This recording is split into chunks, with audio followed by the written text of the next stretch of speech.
Halo guys, semangat pagi, salam sehat, ingat selalu bersama Pak Jo, integral itu mudah. Jangan lupa subscribe. Terima kasih. Assalamualaikum warahmatullahi wabarakatuh. Salam sejahtera bagi kita semua. Semangat pagi adik-adik sekalian, salam sehat. Ketemu lagi dengan Pak Jo. Kali ini Pak Jo membicarakan tentang fisika atau khususnya adalah mekanika. Nah, kali ini saya berikan contoh soal yang ke-10. Nah, soalnya adalah sebagai berikut ya.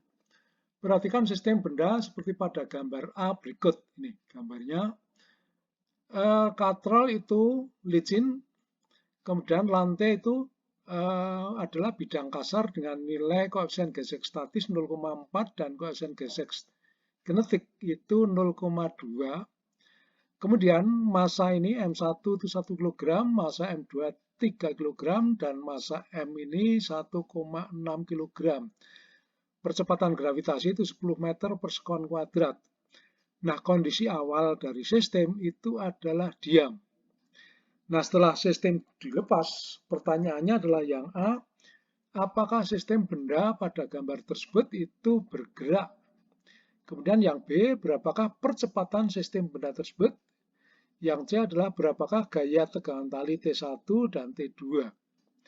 Yang ke D, berapakah gaya gesek pada massa M1 dan massa M2? Nah, kalau kita perhatikan sebenarnya soal ini pernah yang mirip ya. Soal yang mirip pernah kita bahas, yaitu bedanya terletak di sini.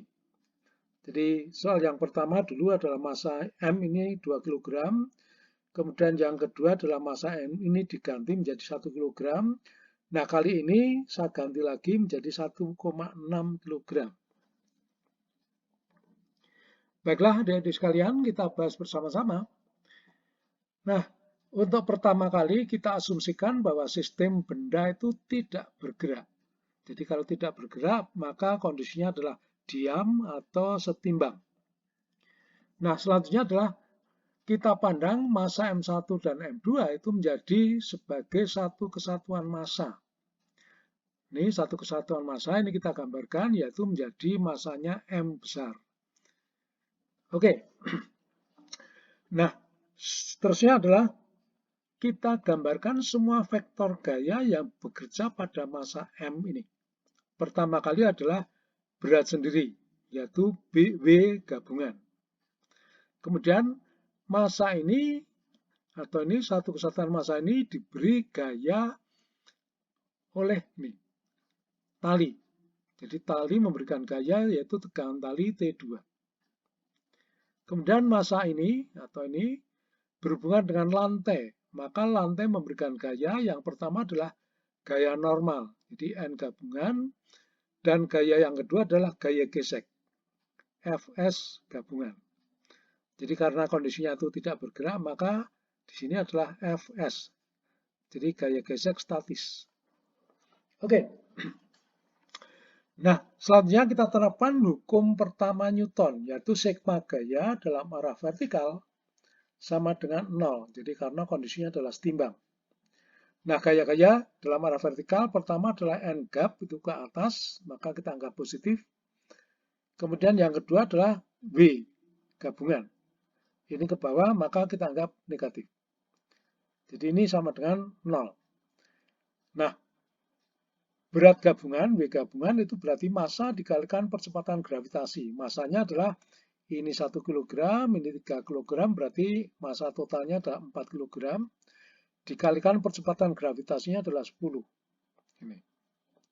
Maka 4 kali ini 10 berarti 40. Sehingga N gabungan itu menjadi 40 Newton. Oke. Selanjutnya kita terapkan sigma gaya dalam arah sumbu X sama dengan 0. Jadi arah mendatar. Jadi gaya-gaya dalam arah mendatar ini T2 dan Fs gabungan. Yang T2 ke kanan kita anggap positif, yang ke kiri kita anggap negatif. Masukkan sini, maka menjadi T2 min Fs gabungan.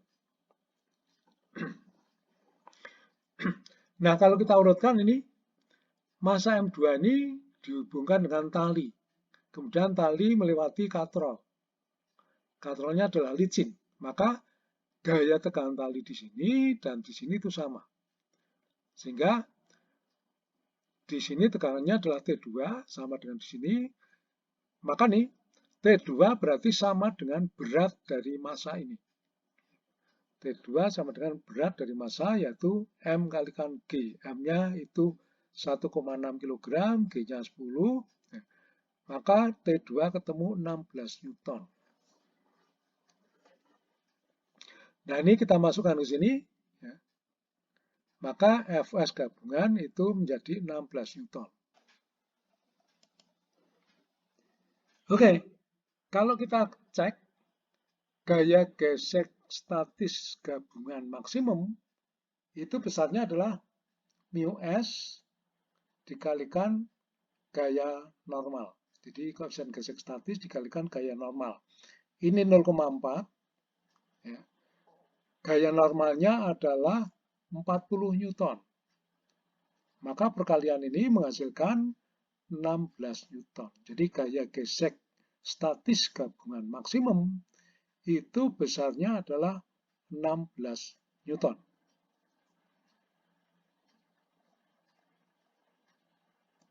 Nah sekarang kalau kita cek, ternyata Fs gabungan dan Fs gabungan maksimum itu sama, yaitu 16 Newton.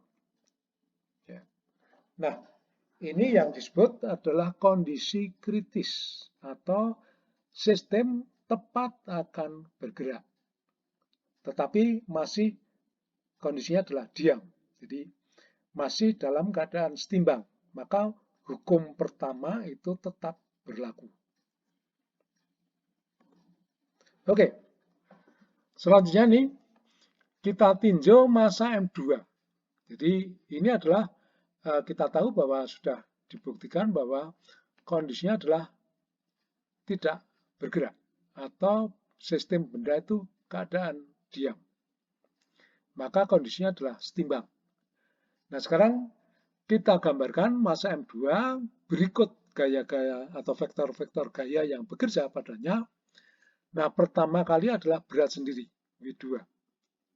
Kemudian massa M2 itu terhubung dengan tali ke kanan, maka tali memberikan gaya tekanan tali T2. Kemudian massa M2 itu berhubungan dengan lantai, maka lantai memberikan pertama adalah gaya normal, N2. Kemudian selain gaya normal, yaitu gaya gesek statis, Fs2. Jadi arahnya ke kiri. Jadi berlawanan dengan kecenderungan arah gerak relatif. Jadi massa M2 itu cenderung untuk bergerak ke kanan. Oke. Selanjutnya nih, massa M2 itu berhubungan dengan tali yang arahnya ke kiri. Maka tali memberikan gaya tegangan tali T1. Oke. Jadi ini adalah vektor-vektor gaya yang bekerja pada massa M2. Selanjutnya kita terapkan hukum pertama karena ini kondisinya adalah kondisi setimbang. Jadi diam maka dia setimbang. Nah yang pertama adalah sigma gaya dalam arah sumbu Y ya sama dengan 0. Nah gaya-gaya dalam arah sumbu Y ini N2 ini ke atas kita anggap positif. W2 ke bawah maka negatif. Min W2 sama dengan 0. Nah berat dari massa M2 itu jadi massanya adalah 3 kg. Percepatan gravitasinya adalah 10, maka W2 itu 30 Newton. Maka N2 ketemu 30 Newton. Kemudian kita terapkan sigma gaya dalam arah sumbu X, jadi arah horizontal. Gaya-gaya dalam arah horizontal adalah T2 ke kanan kita anggap positif, plus T1 dan Fs2 itu ke kiri, maka negatif. Jadi min T1 min Fs2.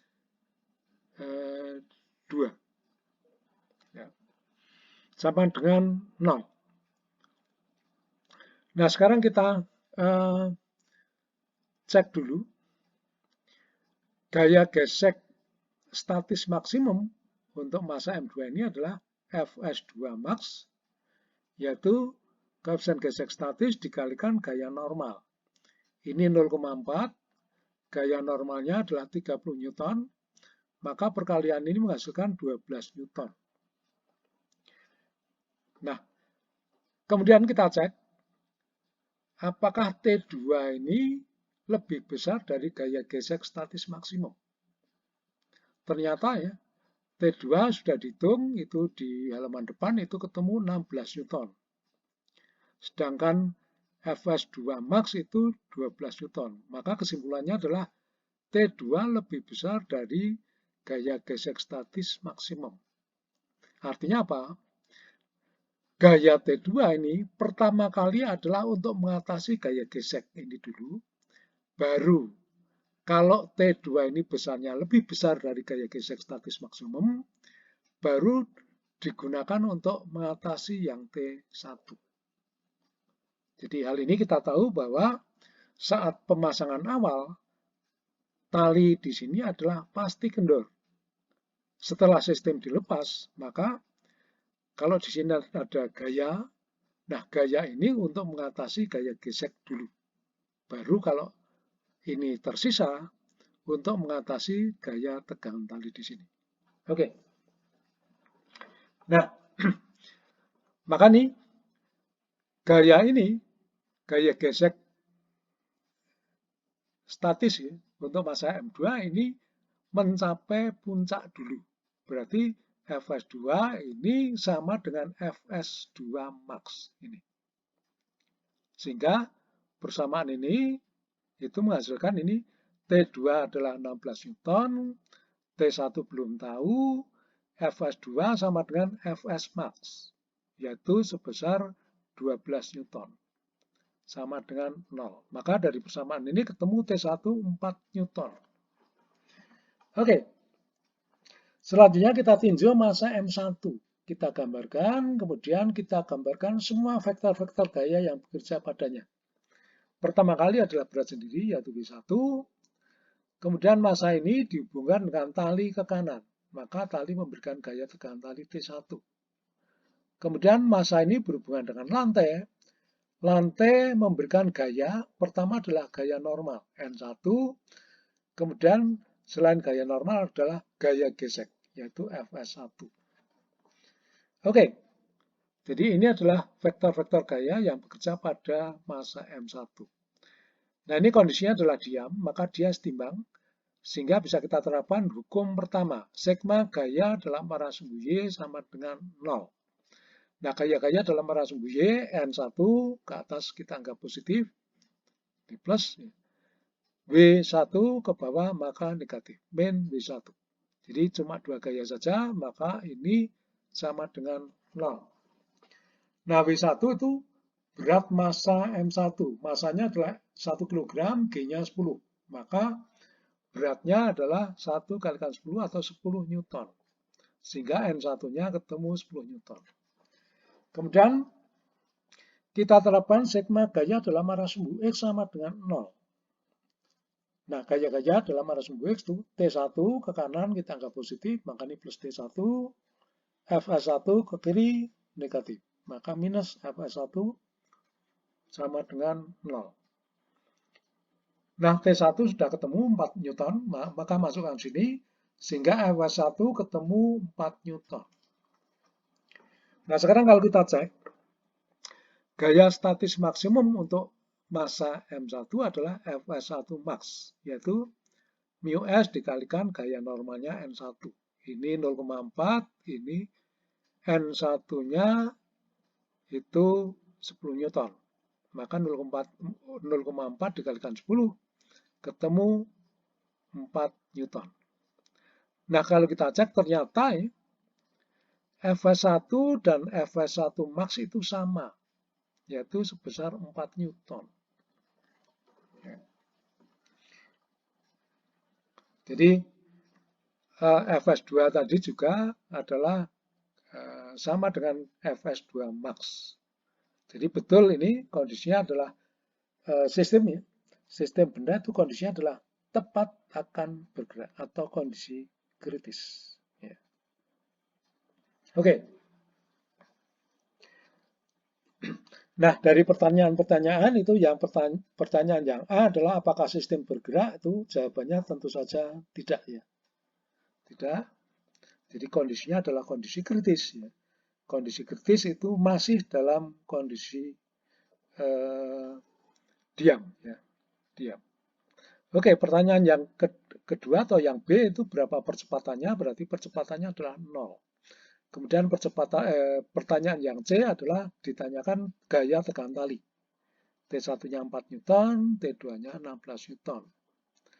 Kemudian yang D itu adalah gaya gesek pada masa M1 dan M2, yaitu gaya gesek yang pada masa M1 itu mencapai kondisi maksimum, ya, 4 Newton. Demikian juga gaya gesek pada masa M2 itu juga mencapai harga maksimum, yaitu 12 Newton. Oke, demikian adik-adik sekalian. Semoga apa yang saya sampaikan jelas, ya. Saya akhiri. Wassalamualaikum warahmatullahi wabarakatuh. Salam sehat selalu. Terima kasih.